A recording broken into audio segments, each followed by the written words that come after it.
Shalom à tous les frères et sœurs en Yehoshua Mashiach, notre Seigneur Jésus-Christ.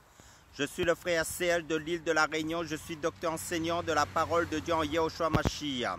Salutations à tous ceux qui sont en Europe, en Asie, en Afrique, en Amérique, que ce soit à la Nouvelle-Zélande, dans la Nouvelle-Zélande, que ce soit en Chine, que ce soit en Italie, que ce soit en Roumanie, en Bulgarie, que ce soit à Los Angeles, à New York, à Philadelphie, que ce soit en Argentine, que ce soit au Brésil, que ce soit en Suisse, que ce soit en Espagne, au Portugal, que ce soit en Inde, en Israël, à Jérusalem, que ce soit dans les pays de l'Afrique, que ce soit en Côte d'Ivoire, au Gabon, que ce soit au Cameroun. Salutations à tous. Et salutations à tous ceux et celles qui se trouvent dans les îles de l'océan Indien, que ce soit dans l'île Maurice, que ce soit dans toute l'île de la Réunion où j'habite, que ce soit dans les Seychelles, dans les îles des Canaries, que ce soit dans les îles de la Martinique, de la Guadeloupe, que ce soit dans l'île de Tahiti, que ce soit en Hawaï. Salutations à tous. Et si je n'ai pas nommé votre pays et que vous vous trouvez connectés à ma chaîne, soyez tous les bienvenus. Et bienvenue aussi à toutes les nouvelles personnes qui se connecteront pour la première fois sur ma chaîne. Parce que sur ma chaîne, nous faisons que parler de notre Dieu, le Seigneur Jésus-Christ, c'est-à-dire en hébreu, notre Elohim, Yehoshua HaMashiach. Pour consolider, pour fortifier, pour maintenir les frères éveillés spirituellement en Christ. Et de sonner la trompette aussi, car Jésus-Christ revient. Pour renoncer au péché, pour abandonner le péché, pour se dépouiller de toutes les œuvres de la chair, la colère, la médisance, tout ce qui est contraire à la parole de Dieu, qui est décrit parfaitement dans la parole de Dieu. Pour nous dépouiller, pour mourir à nous-mêmes par l'aide du Saint-Esprit de tout ce qui est contraire à la parole de Dieu. Parce que la parole de Dieu nous dit dans le livre de Galates, ceux qui sont à Jésus-Christ ont crucifié la chair avec ses passions et ses désirs, pour sortir de la compétitivité, que pour sortir de la comparaison avec les autres, et pour toujours évoluer dans la grâce où Dieu nous a appelés selon sa grâce qu'il a mise dans notre vie. Donc, pour aussi évangéliser, pour être témoin de Jésus-Christ en tout lieu, que ce soit dans notre vie de chaque jour, que ce soit dans notre lieu de travail, quand Dieu nous ouvre une porte pour évangéliser aux âmes qui n'auraient pas encore entendu le message de l'évangélisation et pour rafraîchir les personnes dans la parole de Dieu. Donc, si tu n'as pas encore reçu le Seigneur Jésus-Christ, je t'en conjure devant Dieu et devant le Seigneur Jésus-Christ qui doit juger les vivants et les morts. Accepte le Seigneur Jésus-Christ, car si tu n'acceptes pas le Seigneur Jésus-Christ, ton âme ira en enfer. En fin de compte, car la parole de Dieu nous dit car il n'y a de salut en aucun autre, car il n'y a sous le ciel aucun autre nom qui a été donné sous le ciel, si ce n'est le nom du Seigneur Jésus-Christ par lequel nous devrions être sauvés. Car Dieu a tant aimé le monde qu'il a donné son Fils unique, Jésus-Christ, afin que quiconque croit en lui ne périsse point, mais qu'il ait la vie éternelle. Si tu entends sa voix aujourd'hui, n'endurcis pas ton cœur. Donc, Dieu place devant toi le chemin de la vie qui est Jésus-Christ, car Jésus-Christ est l'abondance de la vie, et le chemin de la mort qui est le père du mensonge, qui est le diable, qui est la mort. Et donc, pour le salut de ton âme, je t'en conjure, accepte le Seigneur Jésus-Christ pour ton bien. Car Jésus-Christ est le seul chemin qui mène à Dieu le Père qui nous sauve, car il s'est fait malédiction à la croix pour que nous soyons bénédiction en lui. Par son sacrifice à la croix, il a porté tous nos péchés, il a versé son sang saint pour que nous soyons lavés, purifiés, sanctifiés. Amen. Donc je vais prendre un passage dans la Bible pour partager la parole de Dieu. Selon le livre de Philippiens chapitre 3 versets 13 à 14 qui nous dit. Là c'est l'apôtre Paul qui parle selon la conduite du Saint-Esprit. Qui nous dit. Je fais une chose, oubliant ce qui est en arrière et tendant avec effort vers ce qui est en avant. Je cours droit au but pour le prix de l'appel céleste de Dieu dans le Christ Jésus. Amen. Alléluia. Donc une seule chose est primordiale, vitale, salutaire pour nous, c'est Jésus-Christ.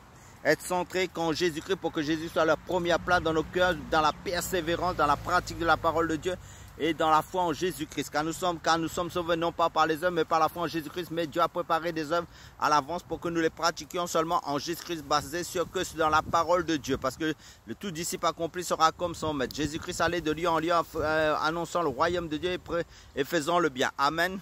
Car il est le roi de ce royaume. Car la parole de Dieu, Jésus-Christ a reçu Jésus-Christ a reçu le nom qui est au-dessus de tout nom, afin que tout genou fléchisse devant le Seigneur Jésus-Christ et toute langue, que ce soit dans le ciel, sur la terre, sous la terre, que toute langue confesse que Jésus-Christ est Seigneur à la gloire de Dieu le Père. Amen, alléluia. Donc là, l'apôtre Paul Depuis sa conversion, l'apôtre Paul est devenu l'homme d'une seule chose. La révélation de Jésus-Christ a tout éclipsé de son passé. Donc il fixe ses regards que sur Jésus-Christ. Et le Christ donne désormais tout son sens à sa vie. Il court droit vers le but céleste selon Philippiens chapitre 1 verset 21 et selon Philippiens chapitre 3 verset 7 à 8. Une seule chose, cela rappelle les paroles de Jésus à Marthe, absorbé par son travail et qui se plaignait de sa sœur Marie qui ne venait pas l'aider. Jésus lui répond que Marie a fait la seule chose nécessaire, l'écouter pour apprendre à le connaître.